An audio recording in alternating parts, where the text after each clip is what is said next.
The Cunninghams are coming back to YouTube. Well, the Cunninghams, oh my gosh, there's deer right now.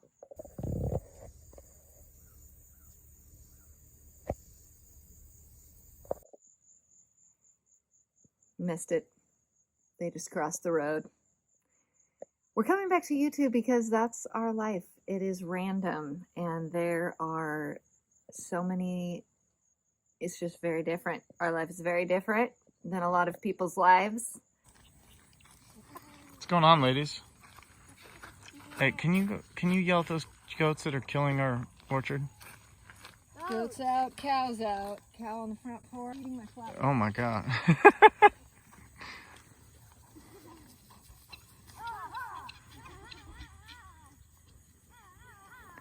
We got this. And we want to kind of share it, maybe. We're talking about coming back to the YouTube and sharing a little bit of our farm life journey. And for those of you who know us and used to watch us for the brief time we were on YouTube before, hello, welcome. We're so glad you're still here. Hopefully we're still interesting to you. And for those of you who do not know us, my name's Wendy. My husband is Tom, and we have 3 kids who are 10, 8, and 6, and they're Cadence, Merritt, and Gage.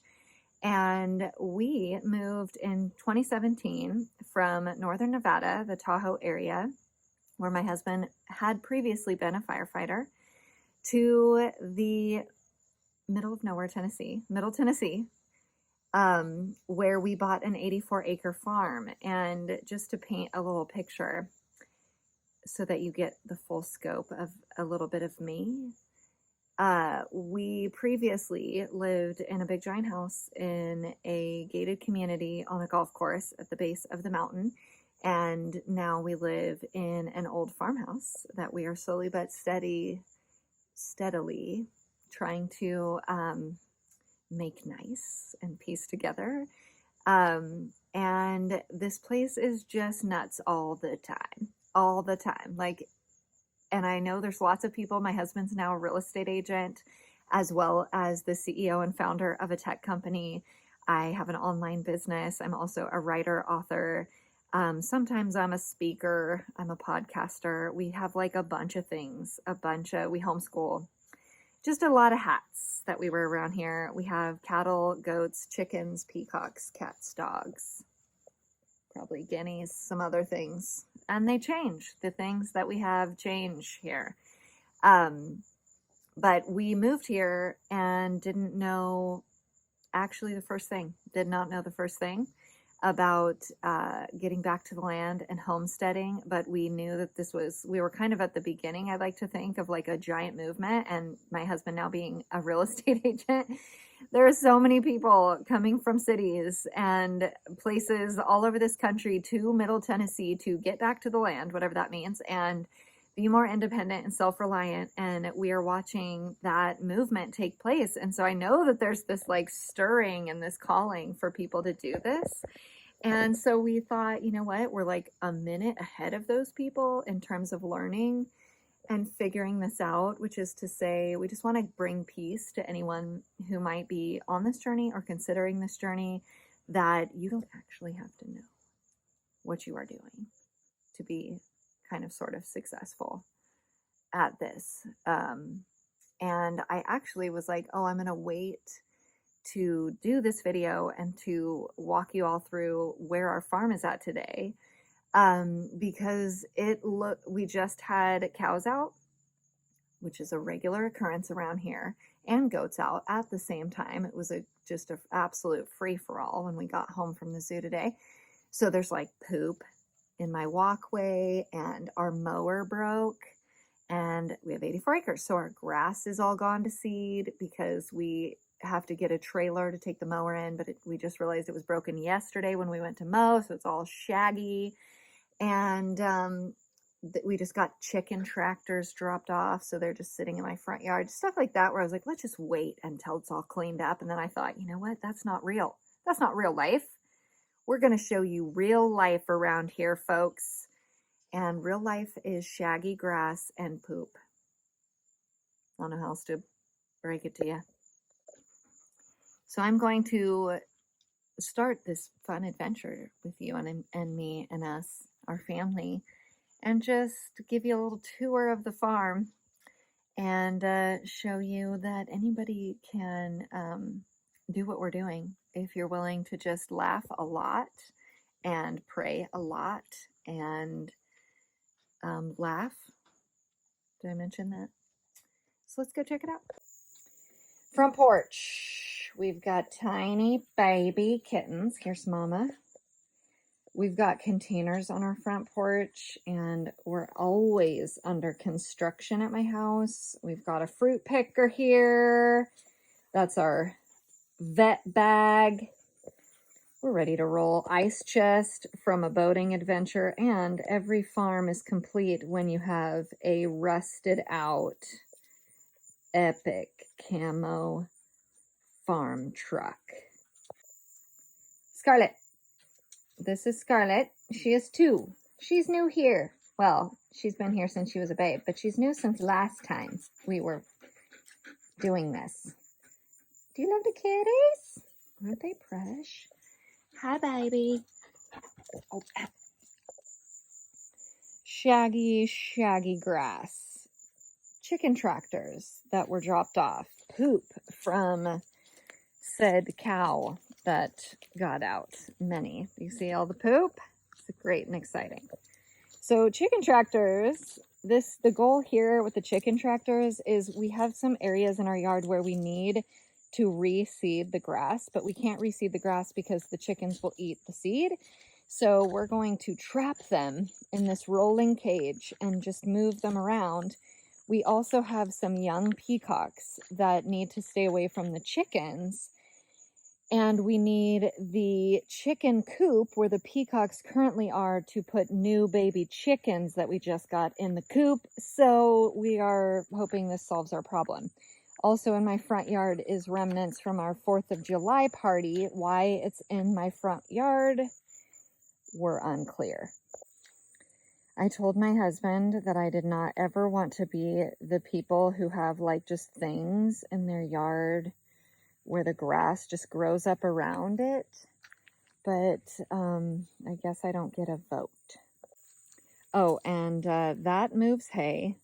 I do know that. It attaches to the truck, and then it's like actually this very brilliant mechanism, not machine. I'll have to show you sometime. I know what that does. I think that's a bush hog thing. I am unaware of what that does, but it does appear to be still unused, but critically important, clearly. This is Lucy. Lulu! She's our farm dog. She showed up as a gift from Jesus when we moved here 2 weeks after living here. She just showed up on our porch and never left. No idea what kind of dog she is. Anybody know? Let us know. Here's Ruger. He's still he's still hanging out. Oh God. He is 11 and a half. And then way over there is Harper. It's a boy dog.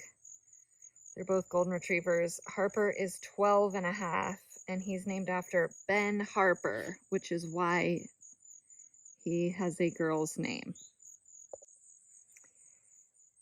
This is across the road. The road runs through the middle of our property. And again, we have 84 acres, which if you're familiar with Disneyland, it's about 84 acres, to give you an idea. This is our orchard, and you'll notice the trees are cleared of leaves to a certain approximate height of a goat, because they get out and wreak havoc on our lives. So 2 things. I forgot that I have to hold the phone this way to do successful vlogs. So sorry about any videos that are not this way. I'm not redoing them. So we're doing real life on this channel. Also, I just got bit by an ant in my shoe. So that's where we're at.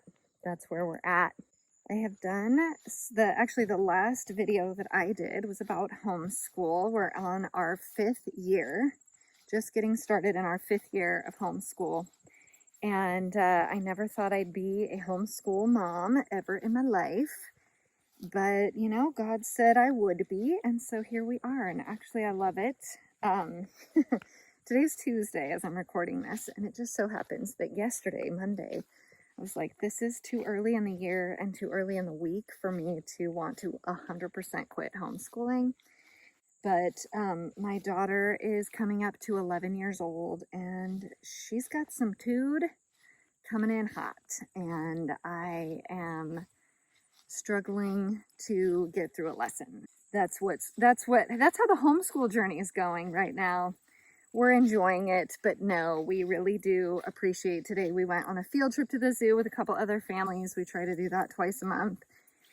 And we play lots of sports. Actually, all of my children are currently at the ball field. My daughter plays softball. My boys play baseball. That's what they play. And we spend a whole lot of our time, a good third of the year at the ball field solidly. They're all pretty good. So you'll get to know that part of our life as well. Here's our cows. They just really only want to be on this side of the road. We keep trying to put them in the back pasture behind our house. This is in front. And they escape every time. They don't usually escape out of this pasture. So it must be preferable in some way to them. We have like 18 cows, maybe 20, somewhere in that land. I don't see the bull currently. Is probably down over the hill. But they're just lovely. And you see our cute little new baby. We also attempted to put our goats across the road. They like to be in this side pasture beside our house. They got out because they do that. And we tried to put them where the cows were because the cows were in the back. And when we got home, all the animals were out. So that's thrilling and exciting. But here are our goat babies. I forget their names. Mia is all the way on the right. Oh, and that is Stella, the black and white one that's bumping her. And I believe this is Hershey, or it could be Ghost. Cadence names the goats. These are her goats. And then you see we have, we had 16 goats this morning. And we're currently at 15 goats. And I'm not sure what happened to Starshine. It's unclear. We've actually had a little bit of a predator issue, not usually during the day, which is very strange why she's missing right now. But we actually put a game camera out in these woods to try to discover what could be the problem, what could be attacking. We actually lost like 3 goats and a baby cow in the last month to some sort of predator. Could be Bigfoot. Every year, most years, we try to garden. I don't have a green thumb, but I'm trying to learn to... Hey, we might have to grow our own food someday, people. In 2020, we had an epic garden. Huge, so much food. We were giving it away to absolutely every human that showed up at the farm. Because we had my brother-in-law and sister-in-law here living with us for like 4 months. So many hands make a garden happen, because when it's just Tom and I and young kids, we struggle to keep it going and keep all the things. So we have a little bit of a garden, and this year we did a greenhouse, and I was like in the greenhouse every day, weeding, blah, blah, blah. And I think a little bunny got in. Last year, a goat got in to my greenhouse and ate every single thing in my greenhouse. This year it was a freaking bunny or some small creature. I think it was a bunny because it ate all my lettuce, and goats wouldn't necessarily do that. And needless to say, we got like 5 bell peppers and a bowl of cherry tomatoes and quite a bit of basil out of our greenhouse, but that's it. Here's the greenhouse. I can't even bear to show you inside because it's too sad and it's way too overgrown. That's the problem. Moving from the West to Tennessee is you go from not being able to grow much to having a problem stopping things from growing. So these are guineas, in case you don't know. That's a guinea hen, or no, I believe that's a guinea man. Guinea man? I don't know what you call a boy guinea. Oh, but I believe that's what they typically look like. Actually, that's a mottled guinea. Do you see the polka dot feathers on the butt? Typically, a guinea will just have those. So this one's kind of a cross, and then we've got the white one. And do you see the like bacony things hanging from his face? I've been told that that is an indicator it's a boy if they have more of the bacon thing.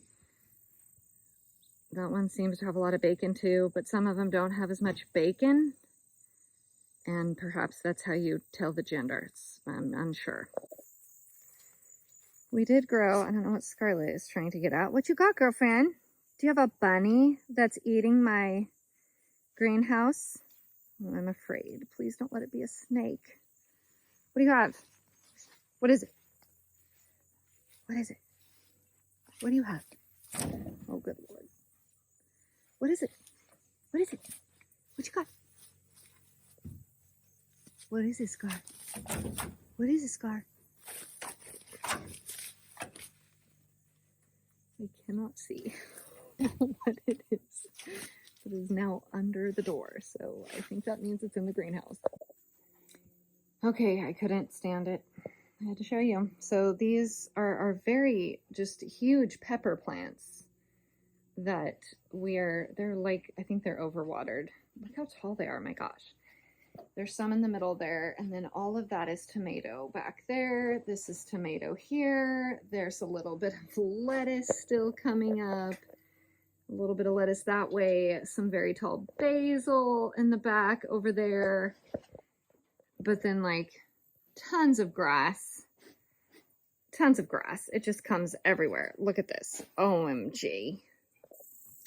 We also put up corn this year, like quite a bit in our garden. Corn and potatoes, because they say that if you have to survive off of your food in your garden, you need like high carb foods, not just green. So we did like 100 and something pounds of potatoes, different types of potatoes, and corn, which actually the corn we can dry and also use as feed for goats or cows. You know, both of those animals are typically, specifically the cows, are grass-fed, but sometimes you need just a touch of some corn to get them back in their pasture, and that's what we are trying to grow ourselves this year so we can dry it out.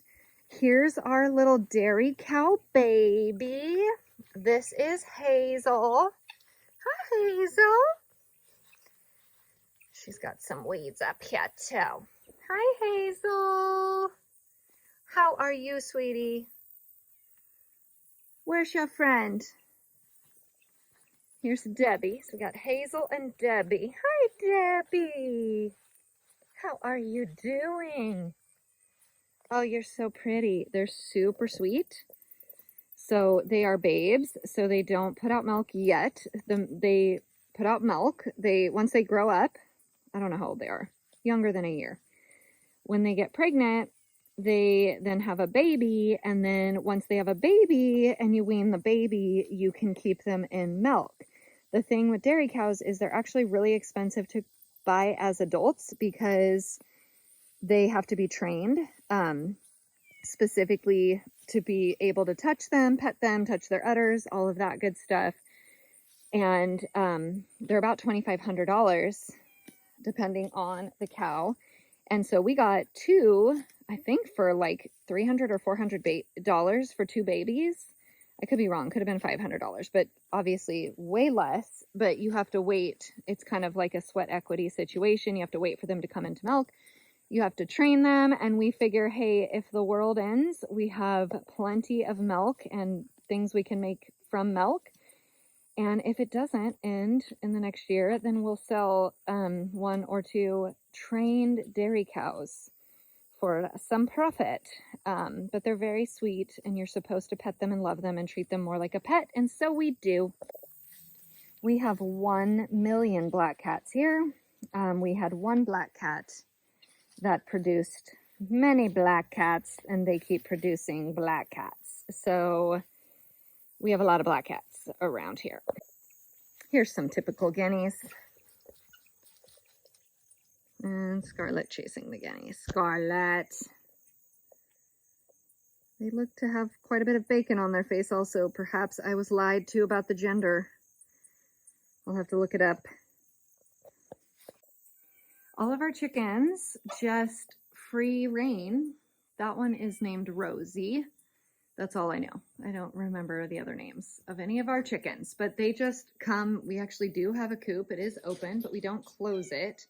So it's survival of the fittest around here. Figure out how to roost or else. So these chicks have decided to call it a night a little early. This is Peter. At least we think he's Peter. We are not fully confirmed on the gender of this either. We'll know when they get a little bit bigger. But he is new to the family. He's a bronze peacock. We're super excited to see what that looks like. We used to have a traditional indigo peacock boy, and he passed away. He ate some cement. I mean, it's the truth. He ate cement, like powdered cement. But he was so beautiful, and he lived here basically since our first year here, and he just died this summer. So that's sad. So we had to get a new guy, but this one's bronze. We've never had bronze before. So Google a bronze peacock. And we still have our other boy whose name was Painting, his girlfriend, Rosie. Nope, Rose, just regular Rose. Peahen, she's around here somewhere. She's full grown. Then we have these two, a white one and another bronze. Again, unsure on the gender. They're 1 month younger than Peter, so they're smaller, but they could be boys or girls. We'll have to see. But this one over here is bronze, and then obviously the white one. So we have 2 bronze. Hey! Hello! I have found our second batch of tiny kittens. So tiny, so cute. Hello there. Hello. Oh, best friends. Oh, hello, Mom. Maybe your mom. Maybe your mom. We don't know. But you're so cute. Oh, angry. Oh, angry kittens. It's okay, babies. We don't play with them as much because the other ones live on our front porch. And so we see them every day. We try not to step on them. Where is your tiger striped brother or sister? Because that one's real cute. Here's our storm shelter. Hopefully you don't learn about that. This is our hot tub that broke 2 years ago, maybe 3. And yet here it remains, because how do you get rid of a hot tub? If anyone knows how to get rid of a hot tub, if you could put that in the comments, that would be helpful. This is Princess. She is one of the first cats born on the farm. Her mom is gone. Her brother was raptured. We say the animals that, well, we're new to saying that any animals that just disappear around here have been raptured. And here's yet another black cat. Actually, that one I do know is Caliber, because he's a little bit fluffier than the rest of them. And then this is an anonymous black cat, a different one that you have not yet met. Okay, I found these babies. And actually, it's hard to see, but the one sleeping on top is so cute. He's got all kinds of colors. And now I'm starting to think we have 3 batches of kittens, because there's a lot more kittens here than I remember. Maybe I just keep seeing repeat kittens and thinking we have fewer than we do. Where's Mama? She was right here. Where's Mama to you guys? Where'd she go? here is William. She's a little scared of us, but she is mama to the cute stripy one. This is their little cat food hole. They jump in there and there's cat food in there and they can eat at their leisure, and chickens can't get into it. This is a new solve for us. This is our shed because we could not find a place where cats could eat and chickens could not and dogs cannot get into. So this is our solution. So far, so good. So William is named William because we thought William was a boy because we just let our children gender our animals, not like I'm woke, but like they lift up the tail and try to figure out what gender they are when they're tiny kittens, which it's a little hard to tell when they're little. And I just never went and checked. And so this cat was said to me to be a boy. And so we named it William. And then William turned up pregnant. And so William's now a girl. And she's a mom. I did have to come in and get a cuter look. It's hard to see, but how cute is that one? Oh my gosh, whenever they look different than the other ones, I just think it's the cutest. Backyard, just as it is. Over there, we have some blueberry plants and some grapevines and some blackberry vines. The blackberries have pretty much been killed by goats getting out, sadly, but there's blackberries growing naturally everywhere. This is actually a pecan tree, and it's stunning and provides amazing shade. Hopefully it never falls on my house. This is a walnut tree, which is great. We used to have 2 swings. Recently, I had to witness my 3 children just absolutely plummeting to the earth from a broken tire swing. Exciting. This is AstroTurf and how well it does at being on Earth. Not sure why that was not our choice, but here we are, and we have half AstroTurf, half Tennessee lawn. And this is the remnants of my children not picking up after themselves. This is what happens when you try to make plywood walls. Our back porch is under construction, as you can see. We're making a laundry room and trying to figure out what else we can do with this space and make it nice. Suggestions welcome, but I wanted to show you the backyard, the backside of the house. It's quite lovely and peaceful, especially this time of night. Like, we have this basket of freaking pears that we got, and they're great, and we've been keeping them on our back porch. I've been making every kind of pear thing, and some chickens got on our back porch because my children leave the door open, and they decimated my basket of pears. I mean, this is like an actual real life farm problem that I'm sure the majority of you don't have, that if your kid leaves open a door, maybe a fly gets in. Probably not like a herd of cats and chickens that are going to eat the actual food you have. It's just like a farm specific problem that probably you don't think about, but that's my whole life. That's my life. And then here, last but not least, are the newest additions. My husband came home with them, and apparently they were just being given away, I heard, at Tractor Supply. Likely story. The yellow ones, I don't know if you can tell, there's 2 chicks in there. There are 3 white guineas, and then the chipmunk-looking ones are actually the regular polka-dotted guineas. When they grow up, they will be the polka-dotted guineas, but they're so cute and chipmunk-like looking when they're babies. So that's what we got for our new floor. That's where we're at. That is the real raw state of our farm at the moment. And hey, we're 5.5 years into this, almost 5 years and some change into this homestead adventure. And it's definitely a 1 step forward, 2 steps back situation, but we're excited to potentially keep this up and bring y'all along for what this looks like daily. And the chaos that ensues, and the fun and the challenges and the tears and the joy and the laughter and the hilarity. So share us, comment, subscribe if you want to follow us and learn about what we're doing here. We love you guys. Can't wait for you to visit.